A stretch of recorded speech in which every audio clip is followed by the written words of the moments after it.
Hey, Judge Andrew Napolitano here, and you are on Freedom Watch with actor, entertainer, radio talk show host, the guy who has been one of my best buddies since we grew up together on the streets of New Jersey, the one, the only Joe Piscopo.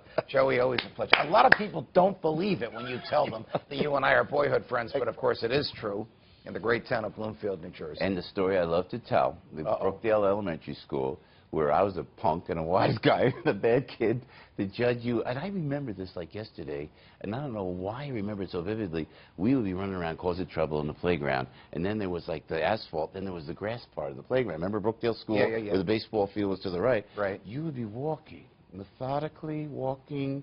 I think you were walking to your home because you took those back roads home. Yes, yes. And do I remember your hands behind your back? Oh. Deep in thought. A brilliant man always. Don't believe any of this stuff. I saw it. Have you supported Donald Trump since he announced his candidacy, or since it became obvious that the alternative is Hillary Clinton? What a great question. Probably since since he announced his candidacy. We need a reset. Judge, we need a reset. The system is rigged indeed. You need somebody in Washington. They're scared in Washington. They're petrified of Donald Trump. And it's not so much Donald, with respect, because he's a friend and I'm voting for him. Right. It's the movement. It's this whole mass movement of tens of millions of people. It's the machine in the Hillary camp against the movement in Donald's camp. All right. We are taping this on the day of the third debate. So that third debate is about 8 hours from now. If he were seated here instead of me, what guidance would you give him for that debate? Well, don't tell me he should be humble, because if he tries to be humble, nobody will believe him. I know. Well, you're much more qualified than I, Judge Napolitano, than I am. But if he stays on the point, your take on the obstruction of justice from what we saw in the Hillary camp, what happened under her watch in the State Department, your take that I kept quoting on the radio, Judge, all day yesterday, but it's very true. He's got to stay on that. Right. He's got to stay on this James O'Keefe. So in other words, keep her on the defense. Exactly. Okay, but these are not issues. This is not jobs. This is not He's got to bring that out as well. These are character-related issues. When he presses her character, what happens when she presses his? And we go back into the gutter. Oh, my people, we go like this, right, Judge? We go like this. Sidestep it. He's got to sidestep it. He's got. You know the way Governor Pence did it with Tim Kaine? How great was that? That was terrific. You just sidestep it and you go to the bullet points. Okay. We both know Donald Trump from involvements with him outside of this business. I have a real estate involvement with him, and you've known him for many years as well. Does he have the temperament to stay on message? Or when you bruise him, does he have to go right for your jugular? That's the question. Because she knows that if she can bruise him, he'll fly off the handle, and then she wins. She'll lure him in. Yes. And she's brilliant at that. Yes, she is. And you can't hate, please. People hate. There's so much vitriol in this election.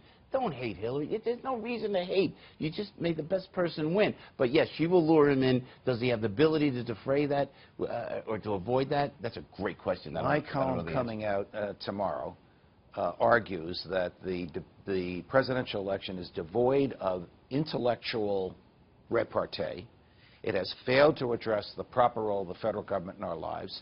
It's based on fear and hatred. You made me think of this a few minutes ago when you said hatred. Agree or disagree? Yeah, no, I agree. And aren't those two attributes of human behavior the worst?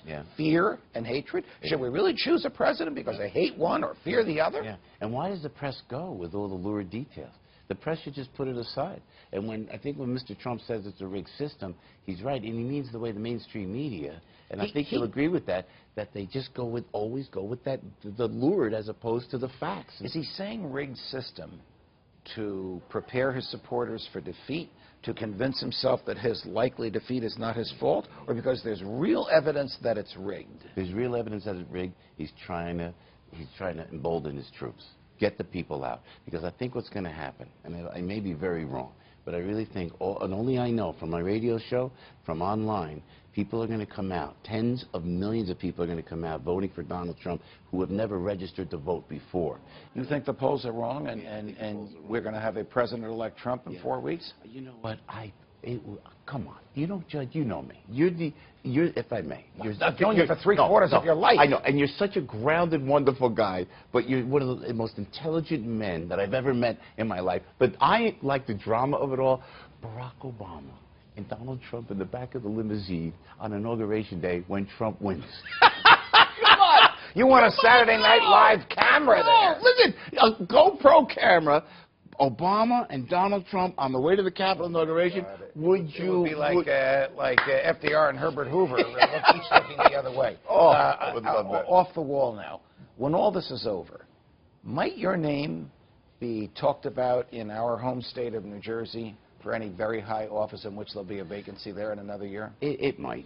And you and I, and as we say, I'm so organic and ridiculously honest, so forgive me, but if I can lean on your expertise in that regard, yes, we're just had it. We have had it. There is a very knowledgeable, very serious political side to you, which your adoring fans don't always see. Might they soon see that side? Yeah, they might. And I'll let you know, and you'll be the first to know. Oh, you're very kind. No, I love you. I love you like a brother, man. Well, and I'm honored to know you. I'm very honored to know you. We actually have known each other longer than one of my brothers has been alive, so we are like other brothers. Joey, always a pleasure. We'll do this again if you'll allow me to say that. I am always here for you, Judge. All right, and thanks for having me on your radio show. It's one of the happiest times of the week. And my audience would like you on the Supreme Court of the United States. Oh, you're very nice to say that. The one and only Joe Piscopo, the inimitable Joe Piscopo. I try and imitate him, but I fail. From New York, defending freedom whenever they let us. Judge Andrew Napolitano. See you next week, America.